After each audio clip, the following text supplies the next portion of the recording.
Shalom Ibu Bapak, sahabat Terang Hidup yang berbahagia dalam nama Tuhan Yesus. Kita bersyukur karena kita sudah diselamatkan dalam Yesus. Kita bersyukur karena jaminan keselamatan dari Tuhan Yesus buat kita adalah ya dan amin pasti. Dan Yesus sendiri yang menjaminnya. Kita bersyukur karena hari ini kita dapat kesempatan untuk sama-sama belajar. Tema saya penting adalah cara menghadapi orang mudah tersinggung.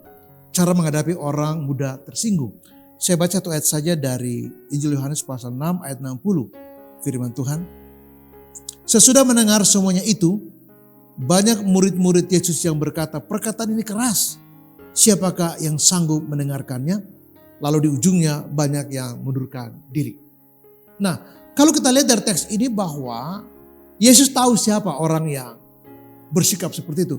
Artinya perkataan Yesus itu ketika Yesus menuntut mereka, untuk bukan sekedar mereka datang karena mendapatkan roti, mereka makan dan kenyang.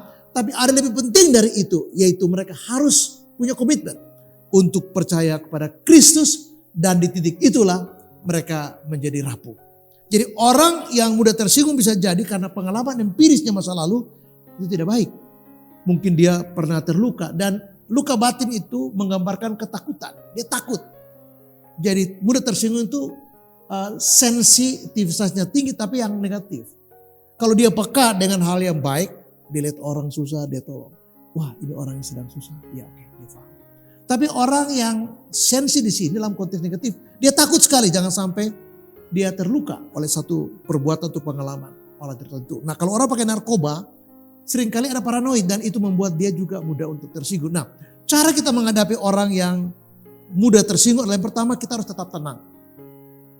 Kalau kita tenang, kita bisa berpikir rasional. Kita bisa memahami konteksnya. Kita bisa memahami orangnya. Mungkin dia sensitivitasnya begitu tinggi dalam konteks negatif karena dia mungkin curiga punya pengalaman dulu yang kurang lebih tidak menyenangkan seperti itu. Atau dia pernah dihianati atau dia pernah barangkali ya dikerjain orang sehingga dia begitu takut dan cenderung curiga. Nah mungkin pemikirannya negatif thinking seperti itu. Atau mungkin punya pengalaman kepahitan dalam hidupnya. Orang ini pasti tidak dewasa dan tidak matang. Ya ini kontras dengan apa yang Paulus tulis tentang orang-orang yang dipenuhi oleh buah Roh Kudus. Mereka kuat, sabar, tabah, punya self control yang baik. Tapi orang yang mudah tersinggung adalah orang yang gak dewasa. Mungkin gambaran dirinya buruk.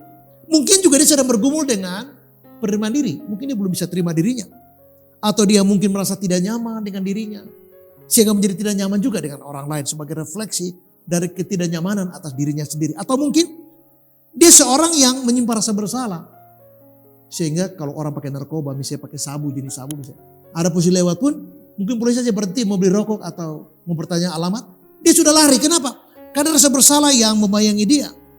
Nah orang yang digambarkan ya di teks ini adalah orang yang tidak cukup kuat atau tidak punya semacam kematangan jiwa, keberanian untuk berjuang dalam hidupnya.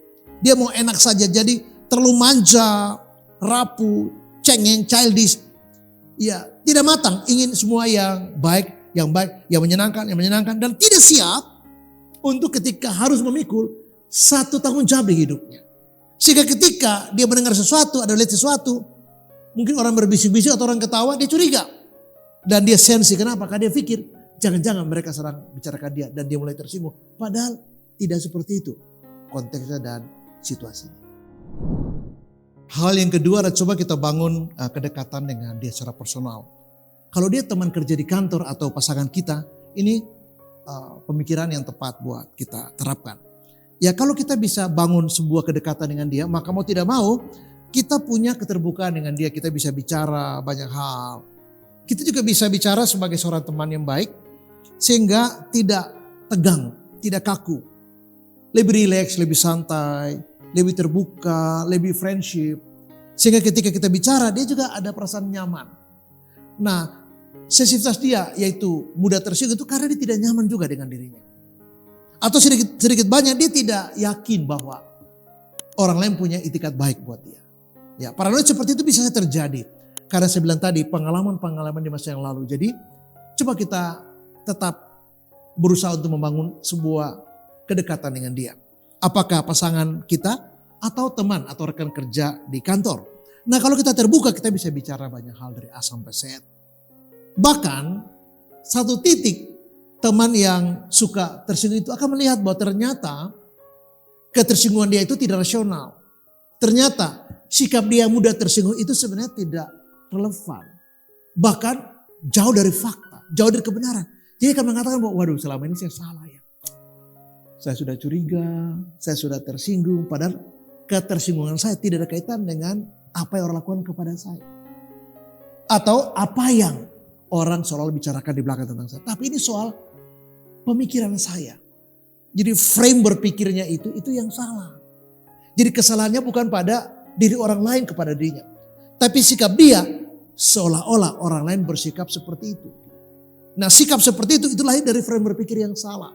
Karena mungkin terkorelasi dengan pengalaman-pengalaman masa lalu. Seperti kepahitan, penganiayaan, ya mungkin juga pengkhianatan. Sehingga itu membekas. Jadi dia menarik jarak yang cukup dan dengan begitu agak curiga. Dan mudah untuk tersinggung. Kenapa?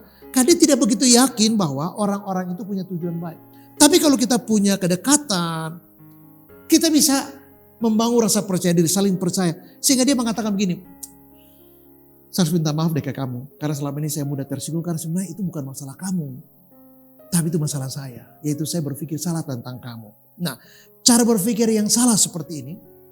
Ini yang justru akan mengubah bagaimana dia bersikap kemudian pada orang lain. Jadi membangun kedekatan secara personal dengan yang bersangkutan. Itu menjadi kunci kedua yang sangat penting. Untuk bagaimana kita menolong dia. Sebab kalau sekali lagi. Ketika kita terbuka. Kita punya intimasi, kita punya keakraban, kita punya friendship. Kita bisa bicara apa saja lebih santai. Mungkin perasaan curiga yang membuat dia tersinggung itu menjadi berkurang dan mungkin satu hari menghilang. Bahkan di titik yang paling baik adalah dia sadar bahwa ternyata perasaan tidak nyaman itu atau perasaan tersinggung itu atau sikap tersinggung itu lahir karena persepsinya yang salah. Perspektifnya yang salah tentang orang lain. Bukan soal orang lain ke dia, tapi dia bersikap ya yang tidak benar tentang orang lain, yaitu dia curiga atau salah paham. Nah, misunderstanding atau mispersepsi seperti ini akan tertolong kalau kita membangun kedekatan dengan dia. Sehingga dia tahu bahwa, aduh, kamu ternyata teman yang baik ya. Dengan begitu, kita akan menolong dia untuk terbebas dari sikap yang mudah tersinggung. Sebab orang yang mudah tersinggung itu kalau dia satu hari, dia tahu bahwa kita tidak punya tujuan yang buruk tentang dia atau negatif tentang dia, dia akan berubah dan mengatakan bahwa wah ternyata selama ini yang salah adalah saya. Itu cara berpikir saya, cara mempersepsikan sesuatu pada diri saya itu salah. Karena refleksi dari gambaran diri yang salah, yaitu karena persoalan masa lalunya. Hal yang ketiga lah melanjutkan yang poin kedua. Coba kita belajar membangun sikap yang baik dan benar pada orang itu atau di konteks kita, katakanlah di kantor. Nah sikap baik, sikap santun itu kan dia lihat. Dan lihat bagaimana sikap kita selama ini ternyata tidak berpura-pura, tidak manipulasi. Tapi kita orang yang baik. Kita orang yang santun. Bagaimana dia lihat santun itu? Yaitu bagaimana kita bersikap, membawa diri. Tetapi juga ini soal bahasa yang kita gunakan. Nah gunakan bahasa atau kata-kata yang jelas. Kata-kata yang baik.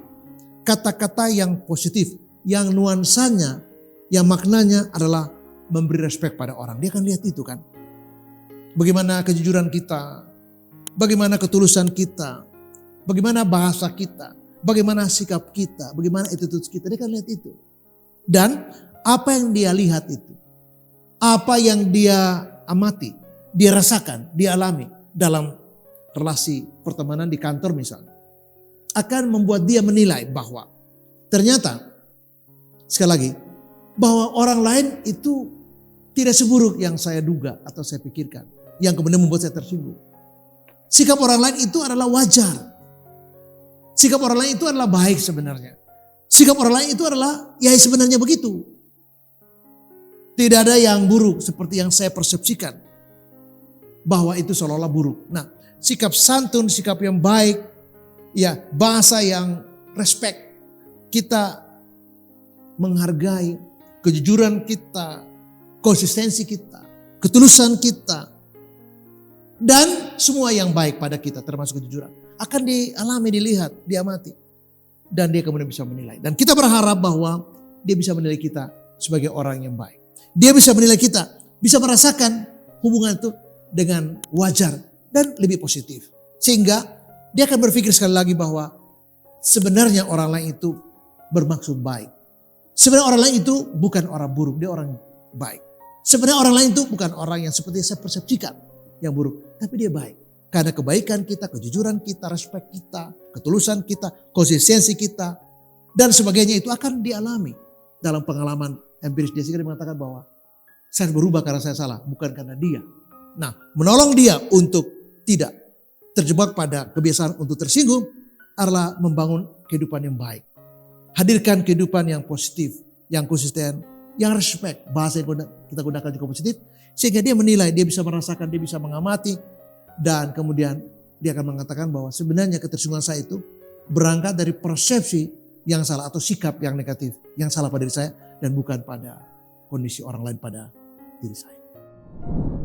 Hal yang keempat adalah bantu teman kita yang suka tersinggung itu untuk meninggalkan sikap seperti itu. Karena bagaimanapun juga kita berperan untuk menolong dia. Mungkin dia juga sudah cukup menderita dengan sikap dia sendiri. Bisa jadi. Mungkin dia juga tidak ingin seperti itu. Pak, saya tidak ingin Pak untuk selalu curiga atau tersinggung atau seperti itu. Saya juga tidak ingin seperti itu Pak. Mungkin dia juga tidak nyaman dengan sikap dia seperti itu pada orang lain. Pak, saya malu Pak dengan sikap saya. Kok saya gitu amat ya Pak? Dia menyesal diri kan mungkin dia tidak mau. Nah, peran kita membantu. Nah, tadi saya bilang di poin kedua adalah membangun kedekatan. Mengapa? Kalau kita dekat, keuntungannya adalah besar sekali. Begini, kita bisa bicara dengan dia dan dia percaya sama kita. Mungkin kalau sudah dekat sekali kita akan katakan begini, kenapa sih? Ngomong-ngomong boleh dong saya tahu. Kamu cerita dong, kenapa sih kamu kok jadi mudah curiga memang dari dulu? Atau kenapa sih kamu jadi mudah tersinggung? Memang dari dulu kamu begini atau? Lalu mungkin dia bercerita hanya lewat sehingga kita mengerti, waduh kalau begitu caranya kita paham kenapa dia menjadi mudah tersinggung. Kalau begitu kita paham. Mungkin kalau kita di posisi dia, kita akan juga bersikap kurang lebih sama dengan dia. Nah, kalau kita dekat, ini keuntungan kalau kita dekat sekali lagi. Kita bisa bicara dengan leluasa. Dan dia percaya sama kita. Kenapa? Karena dia tahu kita tidak punya tujuan yang buruk. Karena dia tahu kita orang yang baik. Dan kenapa kedekatan itu penting? Supaya kita menimbulkan trust.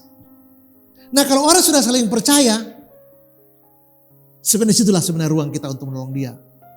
Kawan-kawan kita ini mungkin saja atau pasangan kita mungkin saja. Dia juga tidak nyaman dengan keadaan dia. Dia juga menyesali kenapa dia bersikap seperti itu pada orang lain. Atau dia bukan menderita juga dengan sikap dia seperti itu. Pak, saya tuh jujur Pak, saya malu Pak, saya menderita dengan, kok saya bisa berpikir begitu ya Pak ya? Ini kenapa sih? Apa yang salah pada saya? Mungkin seperti itu. Dan kalau kita lihat benang merah mungkin kita tahu bahwa dia bersikap seperti itu karena mungkin ada kaitan dengan pengalaman di sebelumnya. Nah, kalau kita mengerti itu, kita bisa dekat itu, kita bisa membangun trust di antara kita bisa menolong dia untuk tidak lagi tenggelam dalam kebiasaan seperti itu atau tidak makin menjadi-jadi. Apalagi dia tahu bahwa tujuan kita baik. Nah, poin saya adalah kalau kita sudah dekat dengan dia, kita bisa membangun trust, saling percaya dan dia bisa terbuka. Dan kalau dia terbuka dan bercerita tentang apa yang terjadi pada rentang waktu yang sebelumnya, kita paham dan mengerti kenapa dia bersikap seperti itu. Kalau kita paham, kita lebih bersifat empatik buat dia, simpati buat dia. Dan lebih tergerak untuk menolong dia. Karena bagaimanapun dia adalah teman kita. Supaya dia keluar dari kebiasaan yang mudah tersinggung seperti itu. Ya, kalau kita melihat orang yang mudah untuk tersinggung itu kalau kita bandingkan dengan tulisan Paulus kepada jemaat Tuhan di Galatia, ini orang yang tidak dewasa. Jadi bantu dia untuk dewasa. Tetapi upaya yang paling baik yang bisa kita lakukan selain kita berdoa buat dia, membangun kedekatan dengan dia. Ini poin yang sangat saya katakan penting. Karena dengan begitu kita ada trust dan kita harus bisa memberi dorongan buat dia.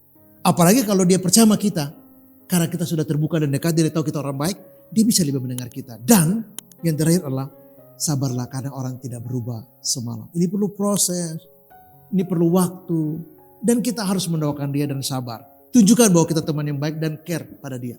Sehingga dia percaya dan kepercayaan yang diberikan kepada kita atau kepercayaan terbangun di antara kita. Itu bisa menjadi pintu masuk untuk membantu dia. Karena bagaimanapun juga kita berperan untuk menolong dia. Karena bagaimanapun dia adalah teman kita. Dan saya berharap bahwa kita bisa menjadi berkat buat dia. Tuhan Yesus memberkati dan shalom. Amin.